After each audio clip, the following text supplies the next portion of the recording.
semuanya, jadi di sini aku bakalan jelasin ke kalian seputaran tentang vulkanisme. Vulkanisme? Vulkanisme itu apa sih? Vulkanisme adalah segala suatu peristiwa yang berhubungan dengan keluarnya magma ke permukaan bumi. Kalian tahu nggak sih kalau magma udah nyampe di permukaan bumi, namanya bakalan berubah loh. Ada yang tahu namanya apa? Ya, benar, namanya lava. Jadi dapat disimpulin bahwa faktor utama dari vulkanisme ini adalah magma ya guys. Karena aktivitas magma ini menimbulkan gejala vulkanik yang beragam juga loh, seperti tipe erupsinya, bentuk gunung berapi, dan aktivitasnya. Gejala vulkanisme ini terbagi menjadi dua. Yang pertama itu ada pravulkanisme, yaitu sebelum terjadinya gejala vulkanisme, dan pasca vulkanisme, yaitu sesudah terjadinya gejala vulkanisme.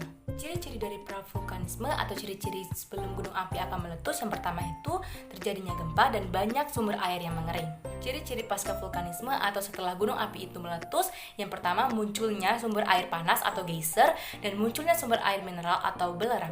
Nah, karena kita udah tahu tentang vulkanisme dan gejala-gejalanya, jadi bakalan aku lanjutin mengenai erupsi gunung berapi ya. Jangan di skip dan tonton sampai habis.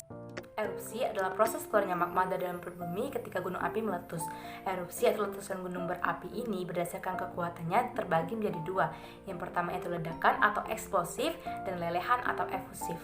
Erupsi eksplosif adalah erupsi dengan tekanan yang tinggi sehingga menghasilkan ledakan yang besar, di mana pada gunung berapi terkandung gas yang sangat tinggi dengan tekanan yang tinggi sehingga menyebabkan ledakan atau letusan yang sangat besar. Nah, beda banget nih sama erupsi efusif, di mana erupsi efusif ini adalah erupsi dengan tekanan yang rendah karena magma yang terkandung di dalamnya itu bersifat basah sehingga tekanannya itu rendah dan tidak menghasilkan ledakan yang besar, hanya saja mengeluarkan lelehan yang berangsur-angsur keluar. Selanjutnya, erupsi menurut tempat keluarnya magma.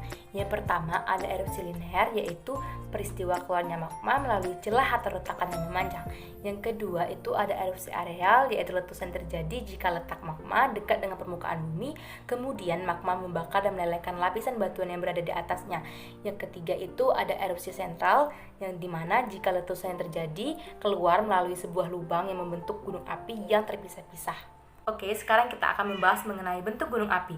Gunung api ini bentuknya ada 3 loh. Yang pertama itu gunung api perisai, yang kedua gunung api mar, dan yang ketiga ada gunung api strato. Yang pertama itu ada gunung api perisai, di mana gunung ini relatif datar dan juga gunung ini hanya terbentuk karena erupsi efusif saja.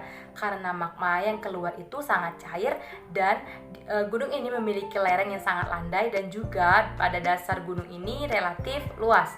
Contoh dari gunung api perisai ini adalah Gunung Mauna Loa dan Gunung Kilauea di Hawaii. Yang kedua itu ada gunung api mar, di mana gunung api ini terbentuk karena erupsi eksplosif sehingga meninggalkan kawah yang cukup besar.